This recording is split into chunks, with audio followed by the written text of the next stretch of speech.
Morning, sir. I-serve lang po namin yung warrant. Okay. Ako unang nagsampa. Ako unang nawaran. Ako ay as in, durog na durog. Lopez ka pa lalaba, tatakutin mo pa ako. Sampal-sampalin ko pa ng titi sa mukha yan eh. Totoo ang baho mo. Totoo ang baho mo. Totoo ang baho mo. Galing ako ng Quezon City Prosecutor Office. Prosecutor Office. Ang dami na biktima nito. Ito yung simbolo ng kawalangan sa Pilipinas. Kaya ang pinakamagandang gawin ay manalangin tayo sa Diyos. Junior! Hindi ako nakagago. Ay, naku, huwag kang babanggit ng galaw. Mabuhay tayo! At sa mga team kabahombre, putang ina nyo! Yan ay mula sa isang dekalibring tanga. Pinos di food poison yung kapatid mo. Wala akong kapatid. Wala akong kapatid. Wala akong kapatid. Alam niyo ba yung pangalan ni Jam? Anak ng nanay ko, kapatid ko. Anak ng nanay ko, kapatid ko. Alam niyo ba na bugbog sarado na tayo sa sobrang dami nating hearing? Oo.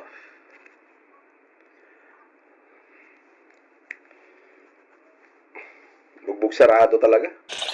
Oo, para akong ginugulpe. Pero sabi ko nga, wala na akong gagawin sa buhay ko kundi ganito, sumagot sa mga kinakaso sa akin. Putik, matibay. Di okay. Di wow.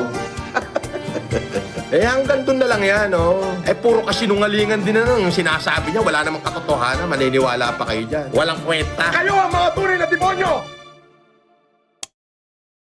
So what's up sa mga kahombre ko dyan? Mga gago, what's up? Ano naman nga pala to? At syempre, mga kahombre ko, alam nyo na, today is the day kung saan atin pong tatalakayin ang isa na naman sa mga matitindihong katarantaduhan ni Norman Mangusin, mga kahombre ko. Siguro, namimiss nyo ng lahat si Norman.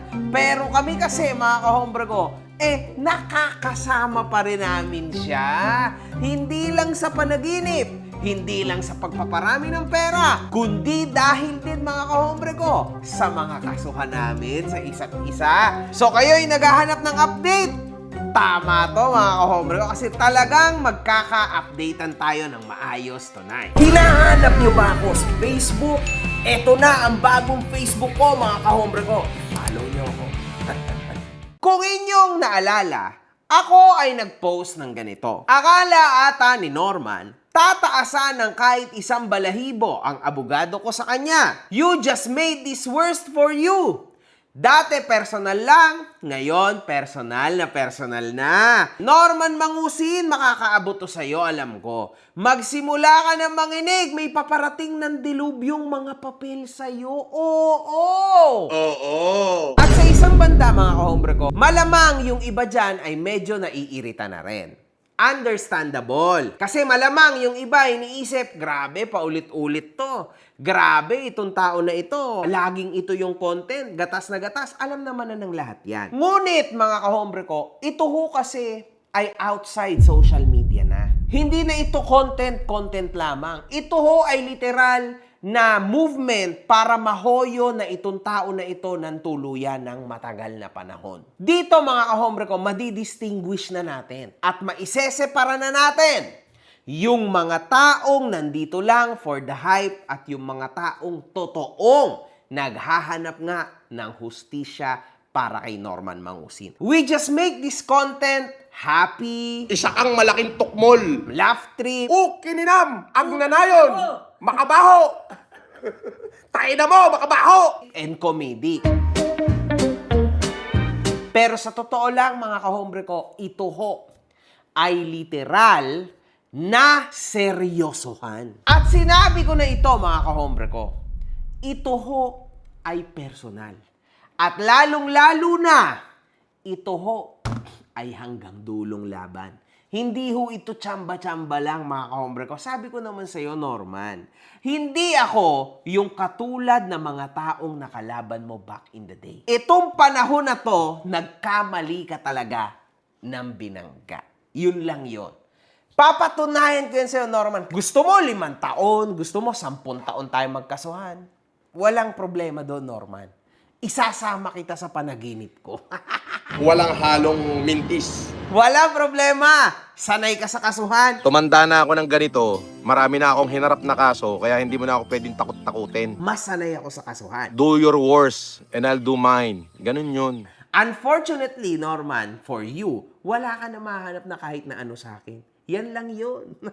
Eh, hanggang doon na lang yan, oh. At kahit kailan, hindi ka talaga namin naatrasan. Tandaan mo yan. At tungkol naman sa status ko, mga kahombre ko, ito lang ang masasabi ko sa iyo, Norman. Kahit anong gawin mo na pamumurnada sa aking abogado o sa pagsasalita ng kung ano-ano sa aking abogado, personal man yan, o kaya naman sa social media, hindi ka aatrasan yan, Norman. Hindorotot ka pa rin kasing hambog ka. Alam ko! Alam naming lahat na para sa'yo, yun talaga yung pinakamasaklap. Ouch! Yan yung sinasabi ko back in the day sa mga content ko noon. Na meron akong mas matinding sorpresa sa'yo. Now, mga kahombre ko, meron akong malupet na sorpresa sa inyo very soon. Hindi pa po pwede ngayon. Kung naalala nyo, sinabi ko to back in the day.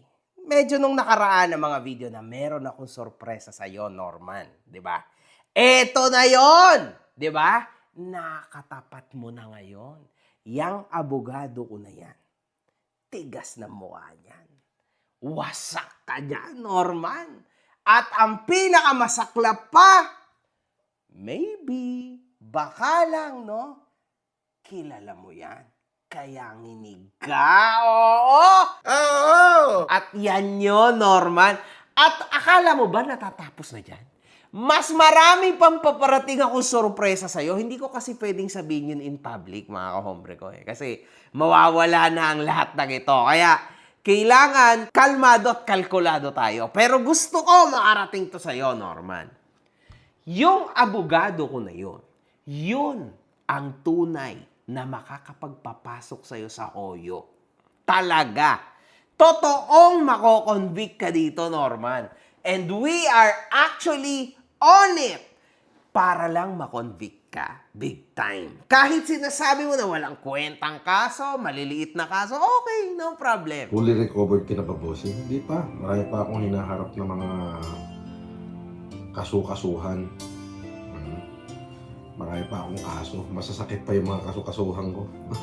Kaso lang, kapag nagkapatong-patong na, yung walang kwentang kasong sinasabi mo, bibigat na. Lalong-lalo na!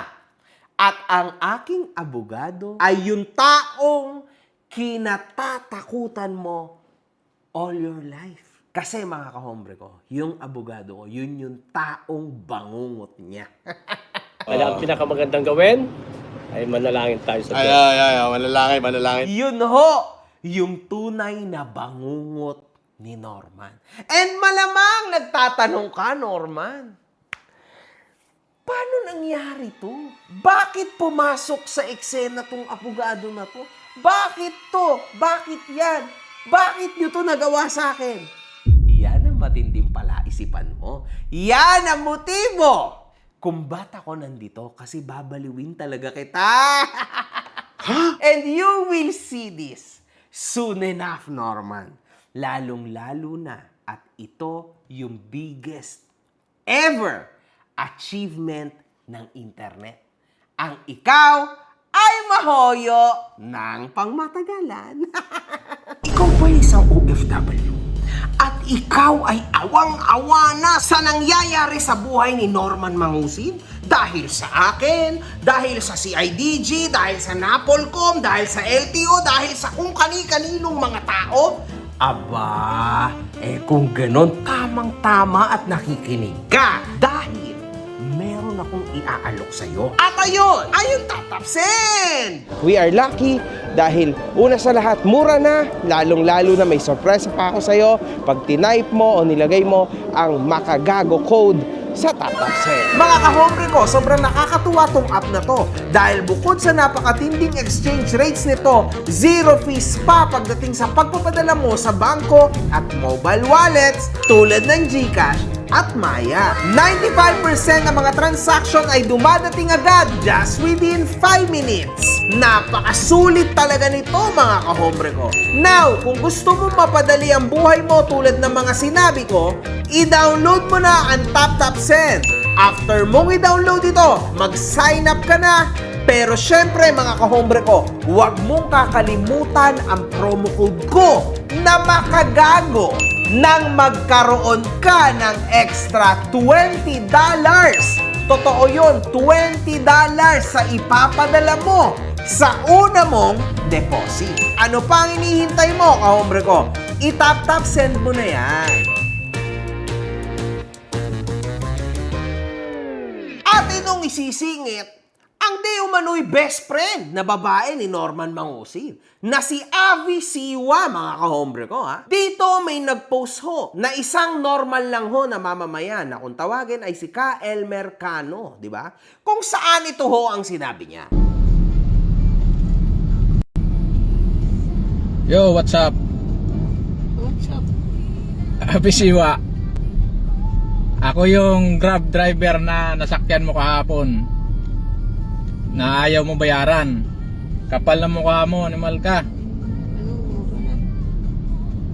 Sa halagang 247, hindi ka sa akin magbabayad. Tapos nung hindi kita pinababa, pinagmumura mo na ako. Tinadtad mo ako ng mura. Kung hindi ko pa in-stock ang account mo, hindi ko malalaman, scammer ka pala. Legit ka na scammer, animal ka. May kaso ka, ang dami mong kaso, may mugshot ka pa ron. Na 24 oras ka pa.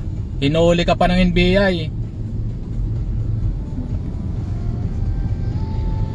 Tapos sa halagang 247, di mo ako babayaran. At dito, makikita natin mga kahombre ko na sa halagang 247 pesos lang ho mga kahombre ko. Sa atin ha, para sa mga taong nagga-grab o kung ano, maliit na bagay lang dapat yan. Lalo na't makakatulong ito sa'yo na hindi ka na masyado mapagod sa biyahe at lalong-lalo na mga kahombre ko, yung tipong bababa ka na lang ng door-to-door sa bahay mo. Tama? Usually, kapag ikaw ay nakakapag-book ng Grab, ibig sabihin may kakayanan kang magbayad. Tama?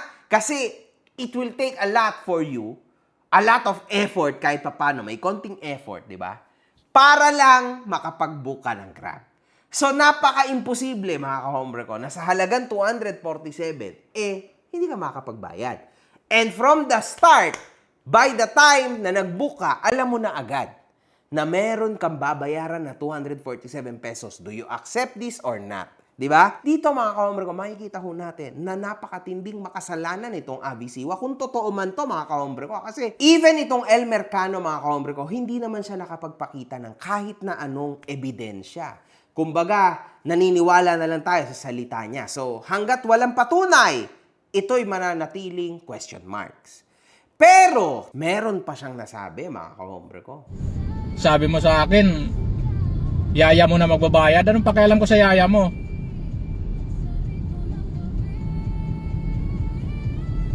Ang bayad mo sa akin dapat cash. Pumayag lang ako sa GCash.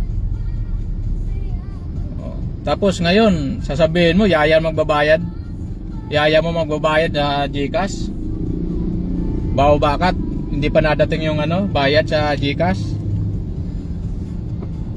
Kapal na mukha nito. Aba mga kahombre ko, napakatindi pala talaga ni Avi Siwa. Merong pangyaya pero walang pambayad ng 247 pesos. Mahiya ka sa balat mo. Kiningining ka. Napakatindi nito mga kahombre ko.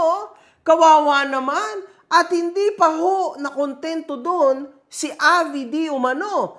Kasi pinagmumura pa daw ho ni Avi Siwa itong Grab driver. Wow. Nagpapakahirap kami dito Grab para sa maliit na halaga, i-scamin mo pa. Nagtatrabaho kami ng patas. Halagang 247, di mo ako babayaran. Sabi mo sa akin, deserve ko murahin. O ito, minumura kita, tangina mo. Oh, Hindi lang ako sa'yo makaano kahapon dahil hindi ka pabayad. Pero may record ako sa'yo, nire-record kita. Nung nakita mo nakabukas cellphone ko, tumigil ka sa pagmumura. At meron pa hong nasabi, ang driver! Bisiwit, tsura mo pa lang eh. Suot mo kahapon para kang pokpok eh.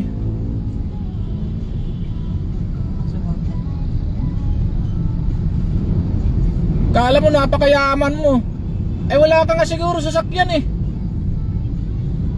Pinick up kita, yung bahay mo parang hindi ko malaman kung apartment o squatter eh. Sa gulod ka nakatira. Oh. Ano bang bahay sa gulod? Diba? Squatter. Huwag kang magyabang. Yabang mo, kala mo napakayaman mo eh. Grabe yun! Sa isang squatters area lang daw bumaba yung Abisiwa. Pero kung makaasta raw, ay akala mo kung sinong mayaman. Makakarma din yan. Oo. Kung ito ho ay totoo, ay isa hong kahiya-hiya talaga.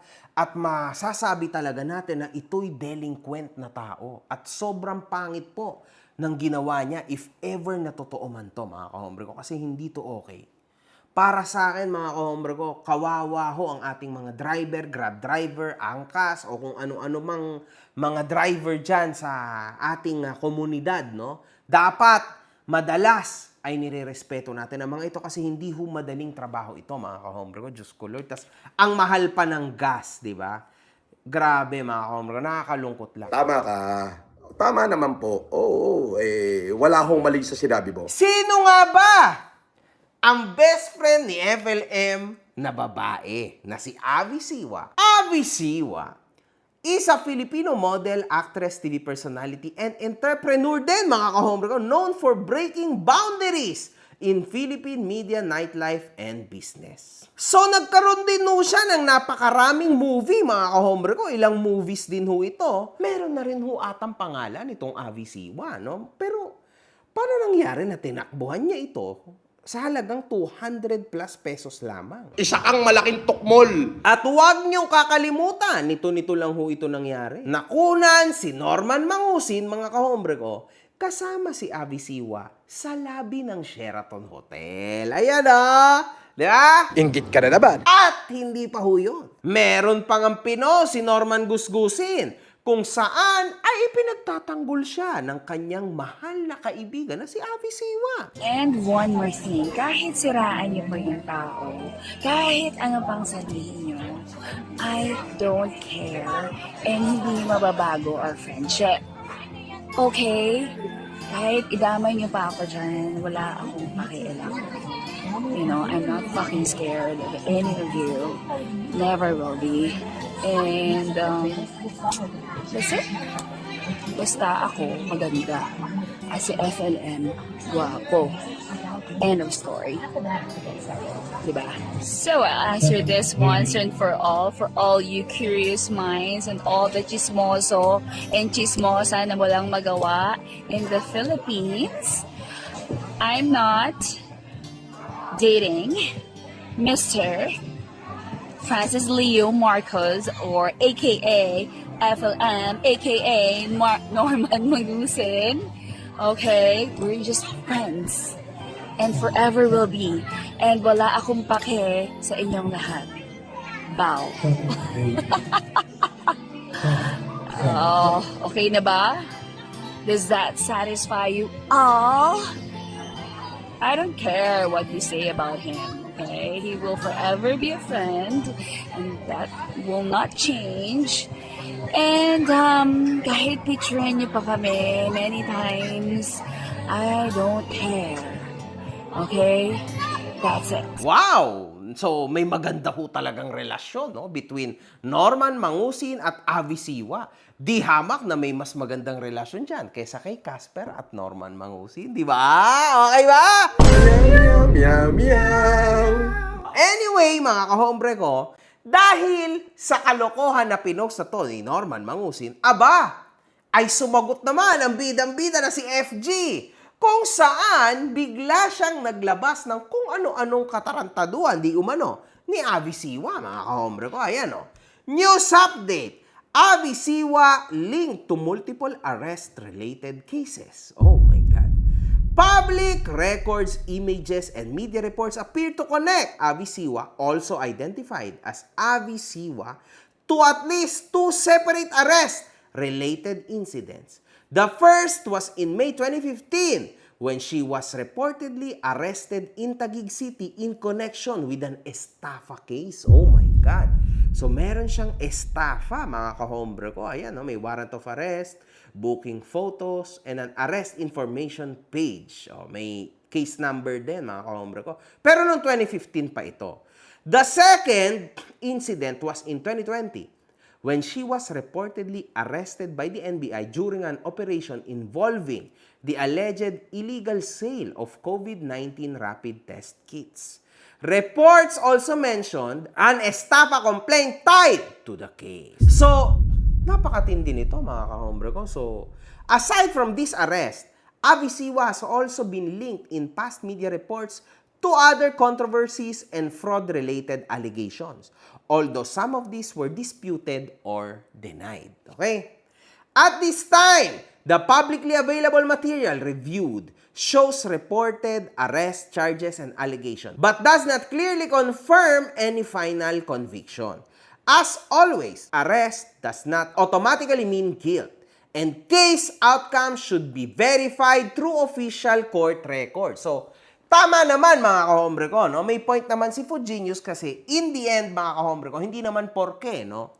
Ikaw ay nakuhaan ng mugshot, ibig sabihin nun, mga kahombre ko, ikaw ay isang malaking kriminal na o matinding kriminal kasi hindi ka pa convicted niyan. Hindi ho natin pwedeng i-convict ang isang tao unless proven guilty by the court, mga kahombre ko. Tandaan niyo yan. Kahit merong ganitong klase ng mga mugshots, hindi ho ibig sabihin nito, yun na yun. Diba? So, ayun lang, mga kahombre ko. Pero para sa kanya, no, na maaresto ng 2 beses, medyo crazy to, mga kahombre ko. Hanap buhay niya yan eh. Pero, eto na talaga ang tunay na content for today. Naalala nyo naman siguro yung sinasabi ko na pang grade 2, no? At magtataka ka pa, ikaw ang unang nagkaso, ikaw ang unang nagwaran.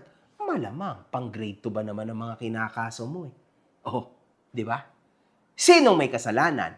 Ikaw! Biro-biroan lang yon. Nakaso natin kay Norman Mangusin, mga kahombre ko, kung saan kinasuhan niya ako at ang misis ko ng grave oral defamation. Sa akin yon. Calling me mandarambong and criminal. Accused me of taking 40 million to 80 million from OFWs. And further, humiliated me as baho, pangit, and tanga. O, tandaan yan, mga kahombre ko, legendary yan. Tas slander by deed sa misis ko. Directed an obscene dirty finger gesture at me in the same official press conference. Aba! Oral defamation. Kay Joanna na naman. Called me hampas lupa. Aba, napakapusi mo naman. Sorry, nauulit-ulit yung aking sagot kasi pangpusi to, mga kahombre ko.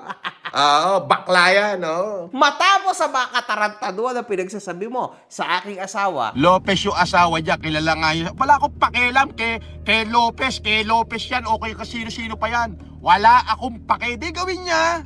Gago pala siya eh. Lopez, sampaling ko yung mukha mo eh. Okay ng inan to. Lopez ang asawa. Ipalo ko pa yung mukha ng asawa niya eh. Na Lopez eh. Tatakutin mo ko sa isang gago na asawa, Lopez? Gusto mo, paguntugin ko pa silang dalawa pag nagkita kami. Lopez ka pa, dalalaba, tatakutin mo pa ako. Sampal-sampalin ko pa ng titi sa mukha yan eh. pinakyuhan ka at tinawag kang hampas lupa, bigla ka nagkaso. Galing po ako ng Quezon City Prosecutor Office kanina. Norman yan! Pagsasabi ka ng tao, kailangan dekalibre. Huwag makaba, hombre. Oo. Napakatindi. O, eto pa. Alternative theory and just vexation. O, ayan. So, anyway, ayun lang. Yun yung mga ikinaso niya, mga kahombre ko, kuno, no, sa Quezon City. So, Theory pa lang yan kasi hindi pa naman napapatunay, hindi pa naman tumataas, okay? So, bali mga kahombre ko, hindi ko na actually uulitin lahat sa inyo kasi paulit-ulit lang ho yung naging counter affidavit niya sa counter affidavit ko, okay? Pero, merong isang bago dito, mga kahombre ko. Ito yung solid. Isa lang ho, ha? Isa lang, mga kahombre ko, ha? Sa lahat ng ginawa niya na to, na katarantaduhan, merong isang bago siyang isiningit. At yun ho ay kesyo raw. Bakit ko tinatanong at bakit continuously kong binabasag, no, ang kanyang pagiging Francis Leo Marcos kuno sa korte? Well, now, Norman, kung tunay nga na hindi ikaw si Norman Mangusin, dito na lang, kwentuhang internet na lang, di ba? So, bakit mo ko kinasuhan? Tanga! Hindi naman pala ikaw si Norman Mangusin. I never called you. Well, before, oo naman, before. Pero wala pang komosyon noon. Nito lang yung mga naging komosyon, di ba? Norman Mangusin ang tawag ko sa'yo. Di ba? Oh, pero dito ang sabi mo. Una, wag mo ko tatawaging Norman. Hindi Norman ang pangalan ko. I am Francis Leo Marcos. Okay? Hindi naman pala ikaw si Norman Mangusin. Di ba? Ikaw pala si Francis Leo Marcos sa tingin mo. Bakit ka nagkaso? Ba't ka na-offend? Hindi naman pala ikaw si Norman Mangusin. Ngayon, possible ba? Posible ba, mga kahombre ko, na ang isang tao ay may dalawang identity? Ewan ko na, mga kahombre ko. Isang malaking katarantaduhan na ho yan. Kung sakali man na posible ang bagay na ito. Tama? Anyway, mga kahombre ko. Puro kasinungalingan din na nang sinasabi niya. Wala namang katotohanan. Maniniwala pa kayo dyan. Di ba? Norman Mangusin, napakalaki mo talagang tolongges. Hindi mo ba makita, no? Hahanapan mo ako ng proof of identity. Unggoy yan! Ano ka ba, Norman? Hindi ako katulad mo. Hindi ako kasing tanga mo. Yun. Gusto mo, isampal ko pa sa pagbubuka mo yung Philippine passport ko na lehitimo. Di ba? Norman naman. Ano ka ba, ha? Alam nyo, mga kahombre ko, this is just really funny. Pero sige, entra na lang tayo sa kunwari na lang hindi ako Pilipino. No? Kunwari na lang hindi ako Pilipino. In the first place, ikaw ang nagsabi, di ba? Asawa Lopez. Tatakutin mo ko sa isang gago na asawa Lope? Gusto mo paguntugin ko pa silang dalawa pag nagkita kami. Lopez ka pa dalala ba? Tatakutin mo pa ako. Sampal-sampalin ko pa ng titi sa bukayan eh. Yun naman pala. So, kung ang asawa ko ay Lopez at ako ay foreigner, for example, so definitely, yung aking alien card, if ever na ako hindi Filipino, pero ako ay married sa isang Pilipina, magkakaroon ho ako ng tinatawag na alien card. Kumbaga parang kung sa Italiano, permesso di soggiorno ang tawag, kung sa Amerika, green card ang tawag. Tama? So, yun ang magpapatunay na pwede ako magstay sa bansang ito, mga kahombre ko, ng ilang taon without renewing anything, di ba? So, yun yung makakapagpatunay na ako ay isang foreigner na pwedeng magbayad ng tax. Tama? So, bakit ko yan alam? Kasi syempre, ganyan ang aking tatay. Kaso Norman, nakailang ulit na ba ako, ha? Ang tatay ko ay Sri Lankan. Kaso lang, ang nanay ko ay Pilipina. Do you really think na kami illegal? Paano, Norman? Paano mo naman naisip yan? Napaka BO mo. No? Ay, hindi. Napaka-ob mo. Una sa lahat, madami akong properties. Pangalawa, half Filipino ko. Do you really think na being a half Filipino guy from San Pablo City, Laguna, wala akong passport? Na hindi ako Filipino citizen? Naku, Norman, may isang malaking katarantaduhan at kahihiyan na naman niyang gagawin mo na eh. Wala problema, mga kahombre ko. Ako naman ay tunay na Pilipino, okay? Dual citizenship po ako, okay? Yan, Norman, malalaman mo soon. Isasampig ako yan sa pagmumukha mo and At the same time, Norman, kapag nakapag-provide kami niyan, make sure na makakapag-provide ka rin ng lehitimong sayo. Kasi pag hindi, yari ka dito. Ang sa akin, Norman, hindi peke, ha? Ang sa akin, hindi gawa-gawa lang. Ang sa akin, isa lang. Hindi magkaiba ang birth certificate ko at passport ko. Ng birth date at birthplace. Sa akin, same lahat, Norman. Yan yung nakakatakot na part. Kasi yung pinapasok mo na mundo ay mundo na masyado ng legal para sa'yo. And sa pagpasok mo sa butas na yan, hindi mo pa rin talaga nare-realize na you are actually yourself. Good luck na lang, Norman, sa magiging laban mo, ha? At kitang-kita nyo naman, mga kahombre ko, nawala na si Norman. Alam nyo na, wasak na yan. Durog na yan. At he is trying his best na makapanglimos ng mas maraming pera sa mga OFW. So, ingat kayong lahat. Nasa inyo na yan. Kung maniniwala kayo o hindi, one love, good fucking vibes. One love, good fucking vibes. Yes, of course. Galingan mo pa, putang ina mo!